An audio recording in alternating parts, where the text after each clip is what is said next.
We're about to unfold the story of Frankenstein, a man of science who sought to create a man after his own image without reckoning upon God. It is one of the strangest tales ever told. It deals with the two great mysteries of creation, life and death. I think it will thrill you. It may shock you. It might even horrify you. So if any of you feel that you do not care to subject your nerves to such a strain, now is your chance to, well, we've warned you. What's going on, Halloween hoes? It's your boy, PJ Bozak, and we're back with Samhain Fest 2023. This has been a freaking blast. Every night I'm doing these horror movies. I've been eating bags of Skittles left and right. I've got high blood sugar. I'm high as fuck right now. Yeah. So, tonight I wanted to go back to the roots of horror from the 1930s. And no, it's not boring. It doesn't suck. Universal Studios started a cinematic universe before anyone else, before Marvel, before DC, before the Boys, before the Omni-Man, before the yogurts, the yogurt and what was that? Spaceballs, yeah, Spaceballs. Where the Spaceballs? All right, sorry, I'm totally off course because of the sugar high. Yeah. But tonight, I want some help. I need some help from my friend because my friend here from JJK Commentaries, Josh Kenner, is going to help me out with this review here of Frankenstein from 1931. Universal Studios, yeah. Directed by James Whale, yeah. Starring Colin Clive as Victor Frankenstein, the evil mad scientist who's digging up bodies so he can stitch together a man, a monster, and feel like God. And starring the greatest actor to ever live, Boris Karloff as the monster. Also, Mae Clark playing Elizabeth. Dwight Fry playing Fritz. Or Igor. It's not Igor, it's Fritz. Okay? They had the budget of $262,000. $262,000. Do you hear that? And they made $12 million off this motherfucker. Big money back in the day. Epic money. It sort of rocketed everything. Like I said, we had the awesome Bela Lugosi in his role as Dracula. Then we have Boris Karloff as the monster. The rest just wrote itself and the money just came in. And of course, this is based off of Mary Shelley's original stories, Frankenstein. And also, we have Jack Pierce doing the makeup.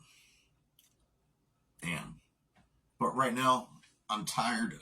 I'm already coming down. I gotta get some more Skittles in me. Liking them Skittles. Here's my boy Josh Kenner. He's gonna give us some facts about Frankenstein. Good evening, douchebags and douchebagettes. My name is JJK Commentaries, but you're halfway through this video already, so you already know that, and you should know that already from last year's Samhain Fest 2022. Mr. Bozak and myself did The Invisible Man by Universal Studios. Mr. Bozak, I would like to take this time to personally thank you for bringing me back this year. But you guys ain't here for all this petty, sentimental bullshit. Y'all are here for the cold, hard facts from the Duke of Debauchery, so let's just get straight into it. First thing I want y'all to know, this role of Frankenstein's monster was originally written for Dracula, one Bela Lugosi. Okay, went so far as designing his own makeup, everything. Universal and him shot about maybe 30-45 minutes of test footage, which is unfortunately just lost to time. Universal lost it. I would love to see that myself. Like, I would, dude, if I get my hands on that footage, that'd be fucking mint. But onto some lesser known facts. When this movie first came out, it was actually banned in Kansas upon its original release on the grounds that it exhibited cruelty intended to debase morals. for the time, a la digging up bodies, cutting down dead bodies, putting brains in dead people, building a zombie. Yeah, Frankenstein's monster is a zombie. Get over it. Okay, fact number 2. The way they achieved the look with Boris Karloff for the monster, he actually took out a partial bridge. Get that sunken look in his face to get that makeup to apply properly. But if you guys go from Frankenstein to Bride of Frankenstein, you'll notice he just looks a little bit different. That's why. In Bride of Frankenstein, he actually had a speaking role. So he had his bridge put right back in. Another thing y'all might notice, if you read the book, which you fucking should, would be that his name was changed from Victor to Henry. This was actually due to the Great Depression. They felt it was a little debasing and demoralizing at the time for something like that. On set, Boris Karloff actually also injured his back severely shooting one of the scenes. I'm not going to tell you what scene. It's the windmill scene, but go watch the movie. You guys can actually see it on camera where he fucks his back up carrying Clive up the stairs. Okay. Another good one for you guys. Okay. Boris Karloff, in that movie, when you first start it, he's not in the opening credits. You watch through, you read everybody's names, all this, all that. His name's not in there. It just says, the monster, ? Now, at the end of the movie, of course, he gets his proper dues. But it's also actually that movie that Karloff does credit for launching his career as a Hollywood actor. If it wasn't for Frankenstein, we would have probably never, ever knew Boris Karloff. Which is fucking insane to think about.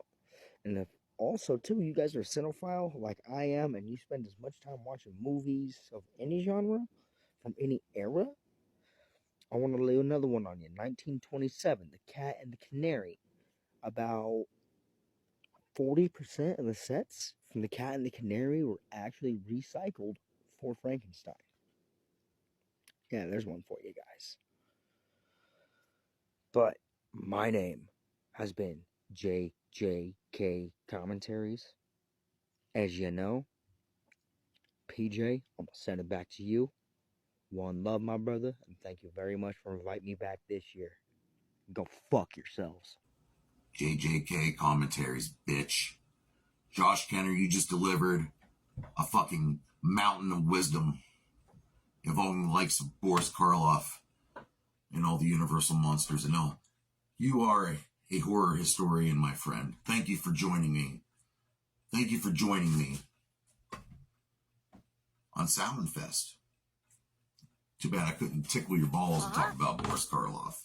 But I do want to add this little note, Josh.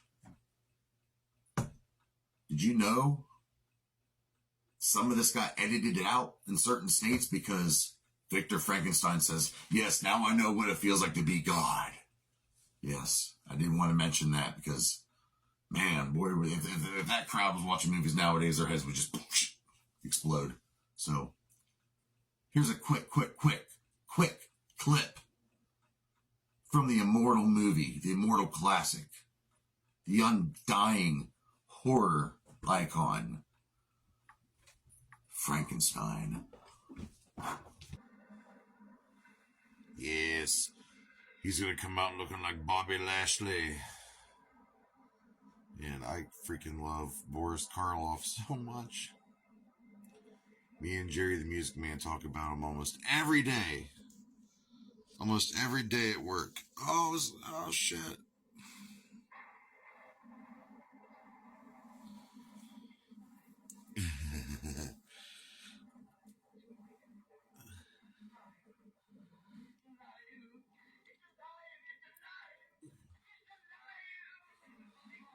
Look how fucking crazy he is.